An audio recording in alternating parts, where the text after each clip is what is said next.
welcome to The Code Tray, the podcast of the ACCP Emergency Medicine PRN. I'm your host, Christian Kroll, an emergency medicine and ICU pharmacist at the University of Iowa Hospital and Clinics. To view this recorded presentation, head to our YouTube channel at youtube.com/@ACCP EM PRN. And for PRN members, slides can be found under the Libraries Entries section of the ACCP Communities website. My name is Jamie Beck. I'm the PGY2 Emergency Medicine Pharmacy resident at NKC Health in North Kansas City, Missouri. And the journal we will be reviewing is Intravenous Tenecteplase before thrombectomy in stroke. Myself and those involved with this presentation have nothing to disclose. Our objectives for today will be to discuss acute ischemic stroke treatment options and to review the current literature assessing fibrinolytics prior to thrombectomy. This slide has some of the abbreviations that I'll use throughout the presentation. Management of acute ischemic stroke is timely reperfusion, as timely reperfusion is associated with more functional independence and less disability for our patients. Reperfusion modality is dependent on time of symptom onset or the time of last known well, as well as clot size and location. In the 2019 AHA-ASA treatment guidelines, IV fibrinolytics are indicated in patients who present within 4.5 hours of acute symptom onset. So the end of our coagulation cascade, thrombin mediated the conversion of fibrinogen to fibrin, which is then used to create a cross-linked fibrin clot. The mechanism of fibrinolytics is to degrade this fibrin clot. After administration of a fibrinolytic, endogenous tissue plasminogen activators, or TPA, are released into our circulation.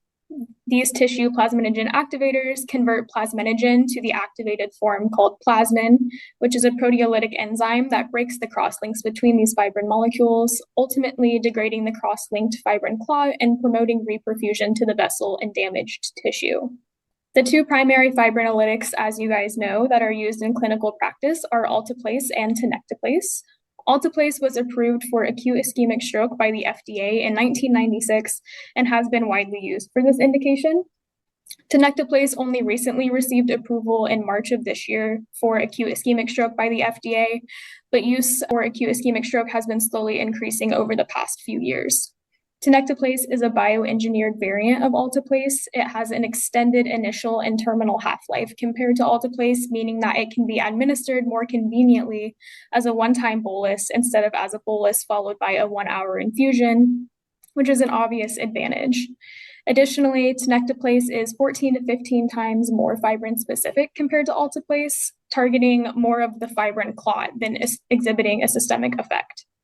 IV fibrinolytics are indicated for acute ischemic stroke that causes measurable deficit or damage to the patient, whether it's present in a small or a large vessel.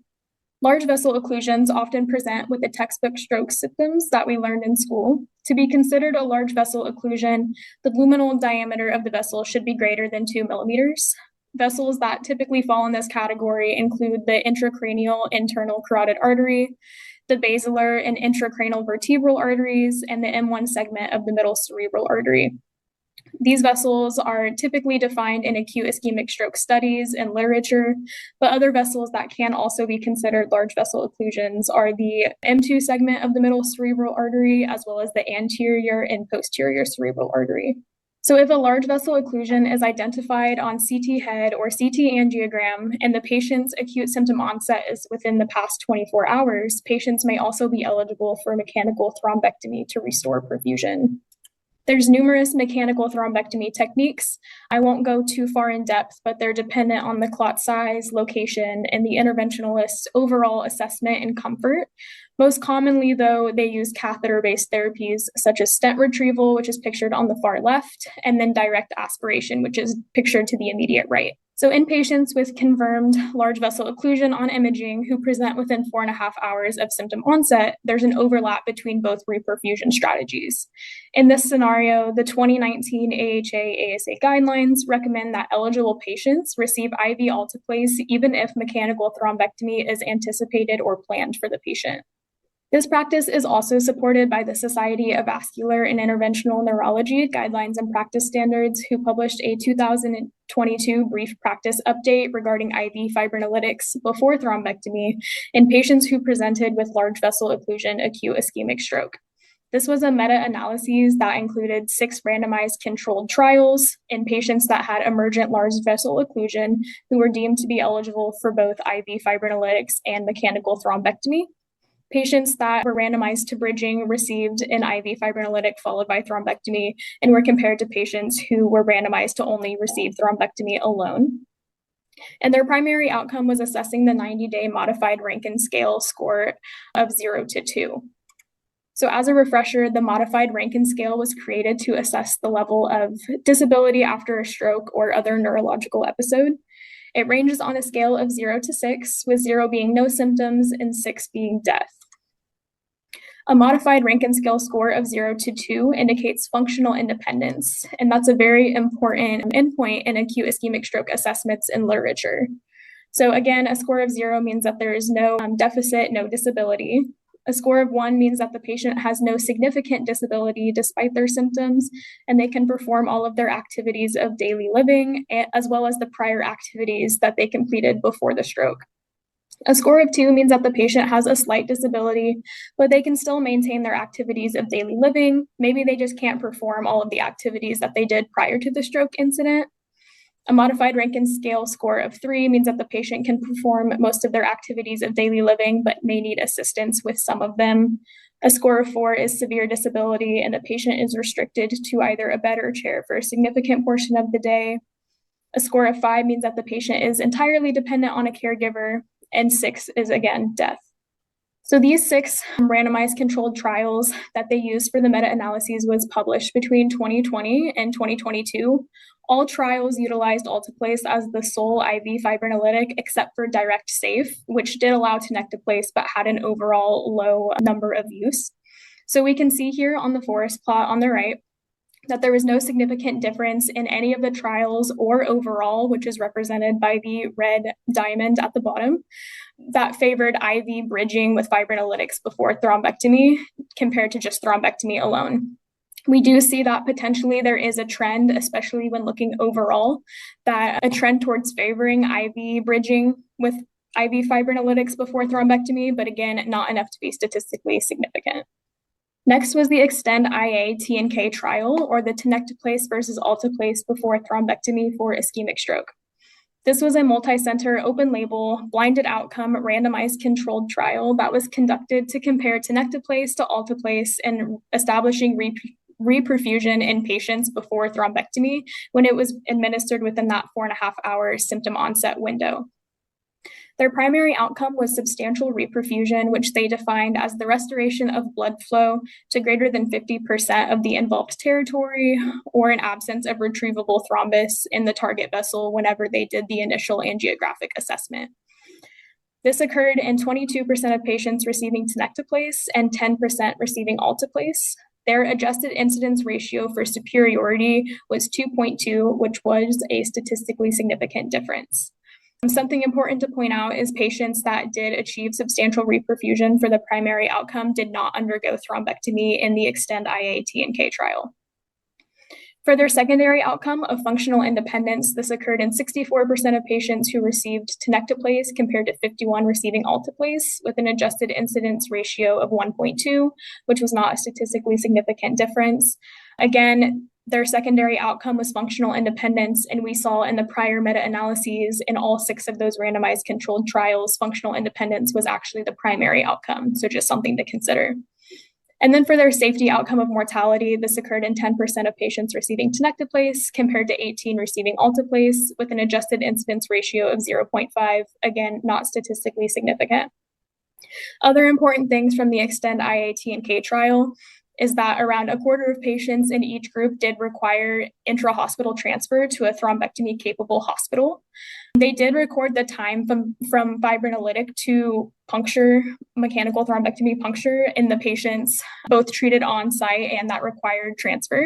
So patients treated on-site from time of fibrinolytic administration to puncture was 32 to 37 minutes, compared to patients that required transfer where it was 65 to 75 minutes. So although there was no difference between the arms for patients that required transfer or patients that were treated on-site, there was an almost doubling for patients that required transfer to a different institution. So gaps in literature are because the prior literature has primarily focused only on alteplase as the sole IV fibrinolytic, and the current guidelines don't review literature on tenecteplase for this indication or make recommendations for tenecteplase prior to mechanical thrombectomy, which led to the creation of the Bridge TNK trial, or intravenous tenecteplase before thrombectomy in stroke. The researchers aim to determine if IV tenecteplase plus mechanical thrombectomy would lead to increased functional independence, so that modified Rankin scale score of 0 to 2, at 90 days compared to thrombectomy alone in patients with acute ischemic stroke due to large vessel occlusion who presented within that 4.5-hour acute symptom onset window. This was an open-label, multi-center, randomized controlled trial that was conducted in 39 thrombectomy-capable hospitals, meaning that the study did not include any patients that required transfer to a different institution. It was conducted in China between May 9th of 2022 and September 8th of 2024. Because it was open label, that can introduce some bias, but they did blind the outcome assessments, including radiographic imaging and the NIHSS scores. Patients were randomized in a 1-to-1 ratio utilizing a fixed block randomization scheme. And again, because it was open label, patients and staff were informed of the treatment assignment after randomization. They included adult patients over the age of 18 with an acute ischemic stroke due to an internal carotid artery occlusion, the first or second segment of the middle cerebral artery occlusion, or a vertebrobasilar artery occlusion. Last known well had to be within that 4.5-hour window, and mechanical thrombectomy had to be planned by the care team. Exclusion criteria were presence of an intracranial hemorrhage, any contraindication to fibrinolytics, which are similar to the contraindications we use. They had received fibrinolytics prior to randomization, and if the patient was pregnant or breastfeeding. Patients randomized to the bridging arm received IV tenecteplase at 0.25 milligrams per kilogram with a maximum of 25 milligrams and were followed by mechanical thrombectomy, which were compared to patients who received rapid mechanical thrombectomy alone. Their primary outcome was functional independence at 90 days. Secondary outcomes included the 90-day modified Rankin scale score, health-related quality of life questionnaire scores, and successful reperfusion both before and after thrombectomy. And they defined successful reperfusion in this study as an expanded treatment in cerebral infarction, or the ETK grade of 2B, 2C, or 3, meaning that they had demonstrated reperfusion of 50% or more of the affected territory. They had near complete reperfusion with a distal slow flow, or they had complete reperfusion. Their safety outcomes were 90-day mortality, the presence of intracranial hemorrhage at 48 hours, and then the presence of symptomatic intracranial hemorrhage at 48 hours. The main analysis was performed using an intention to treat population. A Poisson regression model was used for the primary outcome and all binary secondary outcomes to generate an adjusted risk ratio. The treatment effect was adjusted for pre-specified covariants, including age, NIHSS score at baseline, the site of occlusion, the time from last known well, and then the aspects, or the Alberta Stroke Program early CT score at baseline, which the aspect score is used to measure the extent of early ischemic changes, and it helps dictate mechanical thrombectomy recommendations. They did calculate an anticipated effect size of 13%, or a 13% difference between the groups for the primary outcome, and at 80% power calculated they would need 462 patients. 554 patients were randomized, 4 patients withdrew consent, leading to 550 patients being included in the intention to treat population. Here we can see that there were no significant difference between baseline patient characteristics. The median age was 70 in both groups, primarily male. The pre-stroke modified Rankin scale score was 0 in 95% of patients in both treatment arms. And the middle cerebral artery was the primary occlusion site for the majority of patients in both arms, followed by the internal carotid arteries and the vertebrobasilar arteries. Additionally, systolic blood pressure was similar between the groups in the 140s, and the NIHSS score was 16. From last known well to randomization, again, not a significant difference. So in the IV bridging group, this was around 160 minutes compared to 168 in thrombectomy alone, so both a little less than 3 hours. From randomization to receiving IV TNK was 6 minutes in our bridging group. From IV TNK to puncture was 16 minutes, again, in our bridging group.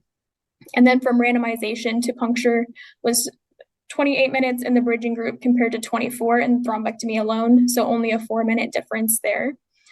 And from puncture to successful reperfusion was 55 minutes in the bridging group compared to 64 in thrombectomy alone. Again, not a significant difference, but we can see that numerically it was about a 9-minute difference. Regarding their primary outcome of 90-day modified Rankin scale score of 0 to 2 or functional independence, this occurred in 53% of patients in the bridging group compared to 44 in thrombectomy alone. Their adjusted risk ratio was 1.18, and this was a statistically significant difference.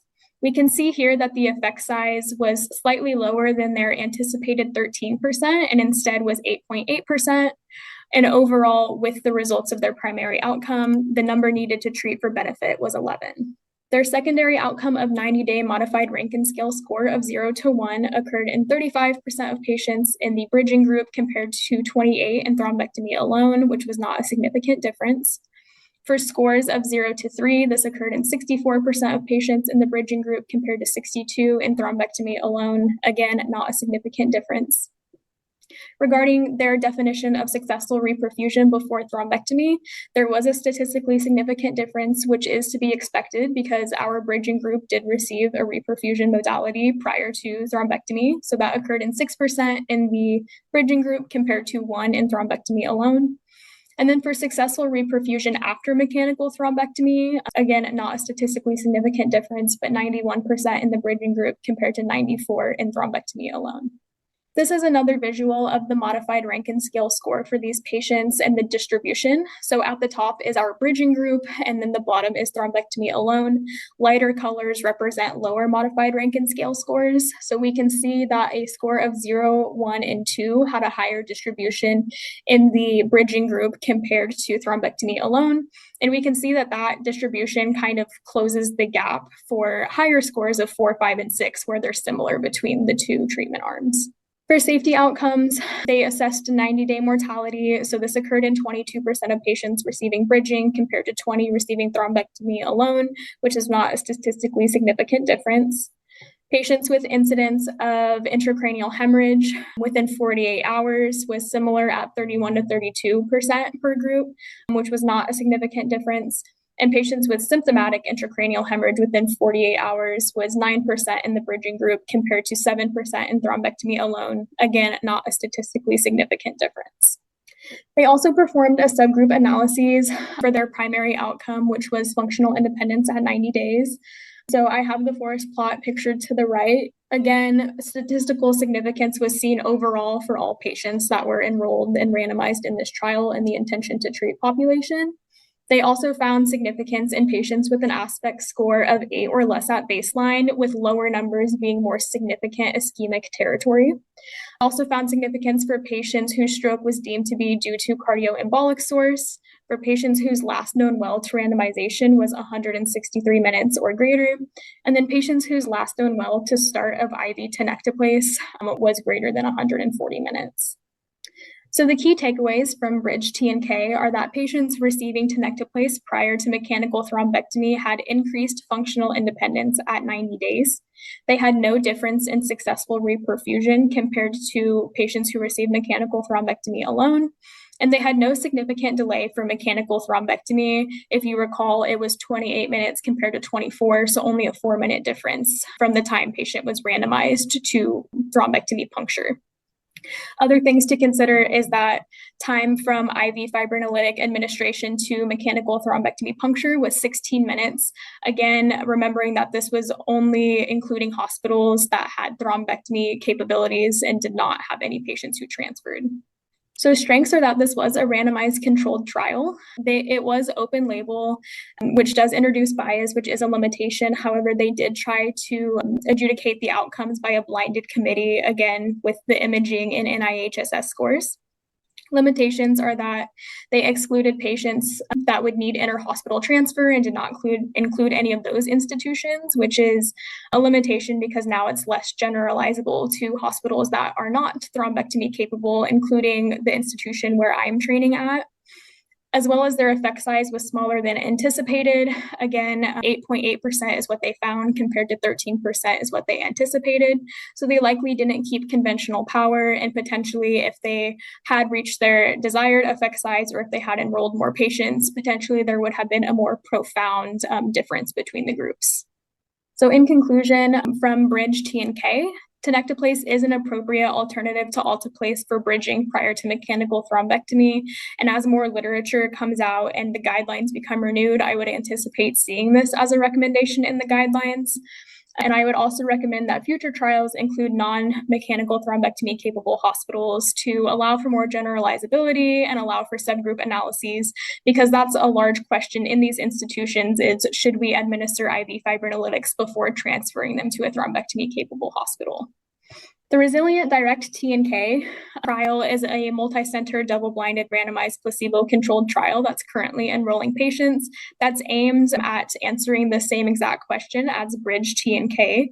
The study completion is anticipated for 2027. It is a double-blinded, placebo-controlled trial, so one treatment arm will be IV fibrinolytics, including Tenecteplase plus mechanical thrombectomy, and will be compared to placebo plus mechanical thrombectomy alone. So the results from this trial will be interesting to compare to Bridge T and K, and also add to it to see if there's any specific subgroups that either benefit from IV fibrinolytics before thrombectomy or potentially have harm from it.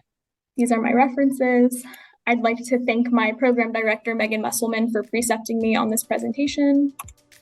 And that was all I had, so I will now take any questions. If you have enjoyed this presentation content and would like to hear more, subscribe via your favorite podcasting app. Additionally, make sure to check out our YouTube page for all recorded presentations. Thank you for listening to this week's ACCP Emergency Medicine Journal Club presentation. Join us weekly for review and discussion of new journal articles in emergency medicine. This podcast provides general information only and does not offer individualized medical or professional healthcare services, including pharmaceutical advice. The contents and materials in the podcast are not intended to be a substitute for inpatient pharmaceutical advice, diagnosis, or treatment. And the use of the contents and materials in the podcast does not constitute a pharmacist-patient relationship. As a result, the information in and materials linked to this podcast are applied at the user or patient's own risk. Users or patients should consult their physician or personal healthcare professional. The user or patient should not ignore or delay seeking care because of something they heard on this podcast. In case of an emergency, the user or patient should contact their physician, call 911, or go to the nearest medical emergency facility. The views and statements expressed on this podcast are those of the host and guest and should not be interpreted to reflect the official position or policy of ACCP or the Emergency Medicine PRN.